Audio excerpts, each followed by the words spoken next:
and welcome to Ramadan Recipes, where we make savoury and sweet dishes all throughout Ramadan for your iftar and for your sehri. Now today I'm making rabri, and this is something that's eaten in Lucknow but also throughout India, but it originated in Lucknow and is eaten during iftar periods, but especially during hot days because it's a chilled, creamy dessert.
So here are the ingredients for making rabri at home.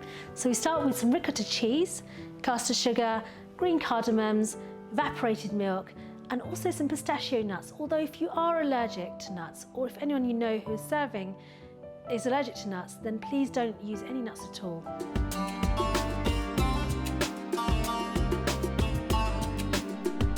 So to make rabri, I'm going to take a heavy base pan, place that on a medium to low heat, and then take the lid aside and add in the evaporated milk, like so. Now I use evaporated milk because it's much quicker to make the rabri with. I'm also using ricotta cheese instead of khoya because that's also much quicker to use. So I'm now adding in the ricotta cheese, and do that gently so it doesn't cause splashes in the evaporated milk. And make sure you mix that so that it's fairly smooth. It doesn't have to be completely lump free, but you want to make sure it's well mixed in and there are a few lumps. This is going to take at least 4 minutes on a medium heat, but keep stirring as you're going to make sure that it's smoother in texture.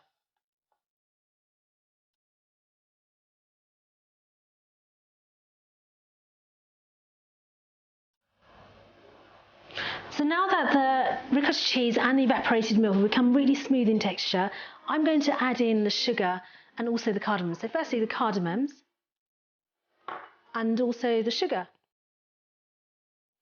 Now give that a stir, like so. Now if you're not using the nuts, then you're going to skip this step, but I'm going to add in part of the pistachio nuts that I've actually chopped up, just to add a bit more texture to the rabri. And again, give that another stir. And then bring to the boil. So while it's coming to the boil, give it a stir so it doesn't overflow and also doesn't stick to the sides. So make sure you don't let it stick to the sides, so keep stirring while you're allowing it to come to the boil. This is going to take about 2 to 3 minutes.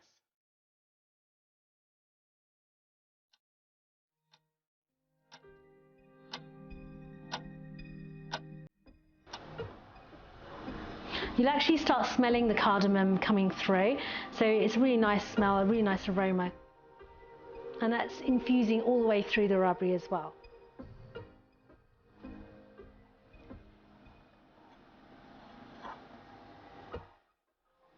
So it's almost coming to the boil, and once it comes to the boil, we're going to reduce the heat but also make sure that the lid's on.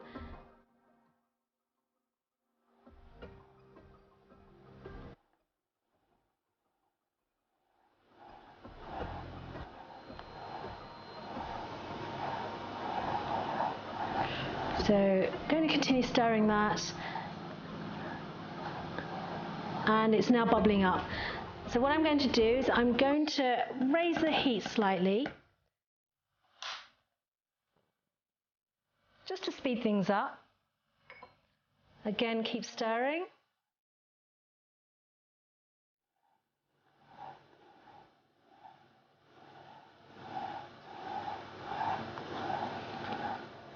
So you'll see that it does start sticking to the sides, then make sure that you take your spoon, bring it all inwards.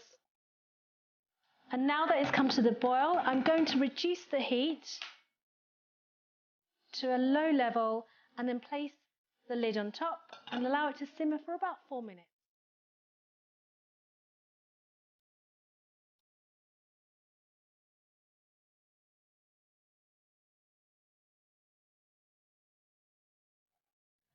So I placed it on a lower heat and I'm keeping stirring it without the lid covering it, so it's completely uncovered.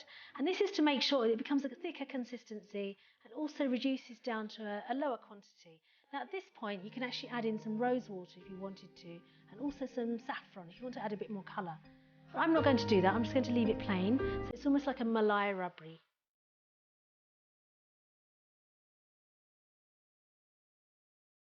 So I'm keeping stirring this with the lid uncovered and making sure that it doesn't rise up and boil, because you want to make sure it's a low level of heat.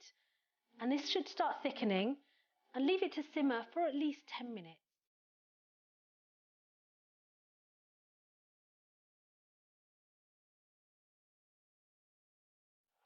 So the rabri is actually much more thicker now than before. This is after about 10 minutes of letting it simmer.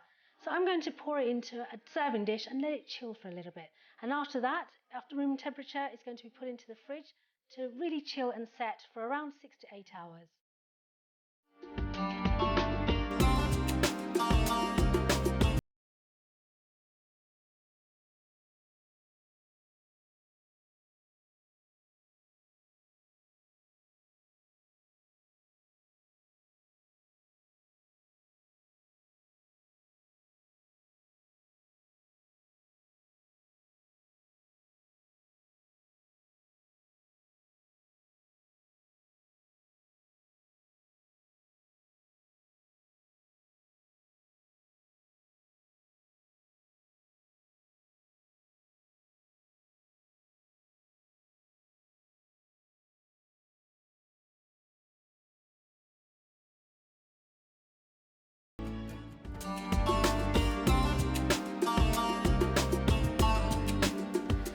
The nutritional value of rabri is actually low to medium. Now, if you're going to add nuts, it's going to increase the level of protein in the dish. Now, if you're allergic to nuts, or anyone you're serving is allergic to nuts, then please avoid all nuts completely. But it will raise the level of protein in the dish itself. But the ricotta cheese and the milk also make sure that the protein levels are quite high. It's brilliant for keeping you going during Ramadan, during the fasting days, because protein is quite hard to break down in your digestive system.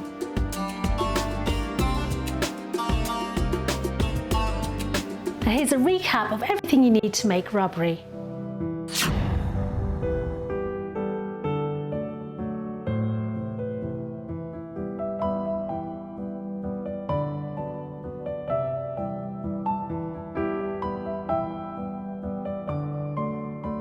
So I hope you've enjoyed making the rabri with me today. It's something that's great to prepare during hot summer days of Ramadan, and also brilliant for keeping you full for longer for the next day. So I hope you're making it for tonight for your iftar, and make sure you join me for more episodes. We'll be making more savoury and sweet dishes. Ramadan Mubarak.